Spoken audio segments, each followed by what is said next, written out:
There were two major events over the weekend. There was the Perth Regional Championships taking place down under in Australia. And then we also did have the Bogota special event in South America. But yeah, there's nothing on Limitless for this event. We are looking over at PokeStats here, and it does look like the event was won by Francisco with the Regidrago V-Star. A lot of Drago and a lot of Roaring Moon at the top.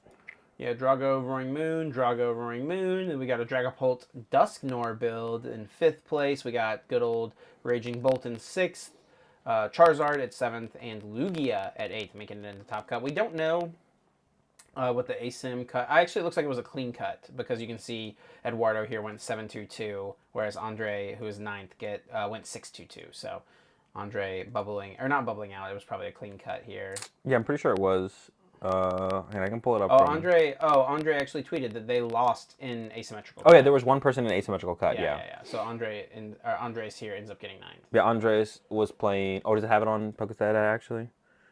Yeah, it does. The Dragon Ball Iron Thorns.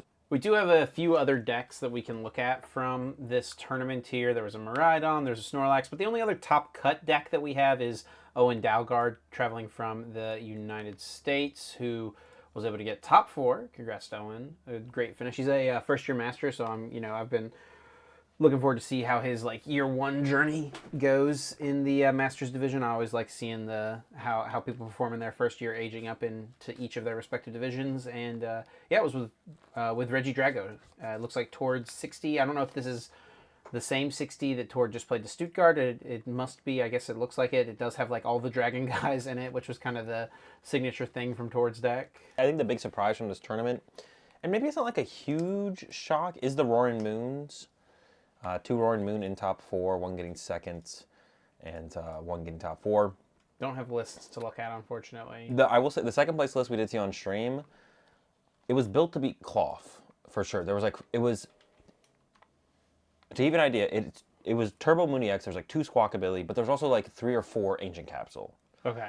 So it's a turbo-ish moon that's built to beat Cloth is what it looked like.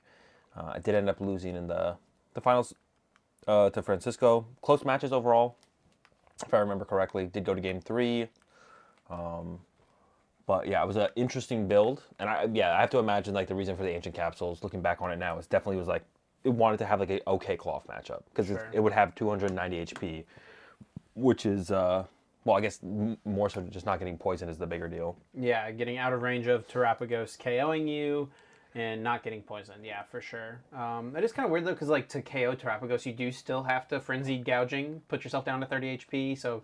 But it's they don't get to take the initiative, I guess, right? You get to kind of control when that happens. It still had a lot of gust effects, catchers, boss. Sure. It played Secret Box, did not have Prime. Did play double boss and catchers. It's so crazy to me that all these aggressive decks, like Miraidon and stuff, are switching to Secret Box. Prime Catcher is just so insane in those decks. Well, Secret Box and Miraidon, I think, is a little bit different, because Area Zero is so much value for the deck. True. In fact, I think it's the deck that you gets the most value out of its extra bench spaces, more so than any deck, is Miraidon. The Terapagos deck is a close second, I would say. Terapagos Cloth, and obviously Terapagos Noctowl and stuff. But Terapagos Noctowl just kind of needs Area Zero for the extra damage, more so than being getting another Huto down is huge here. But being able to have Mew and Pheasantipity and Latios in play and Miraidon is actually huge. Consistently having all access to all those abilities before your stadium gets bumped. Yeah, so definitely an interesting moon build.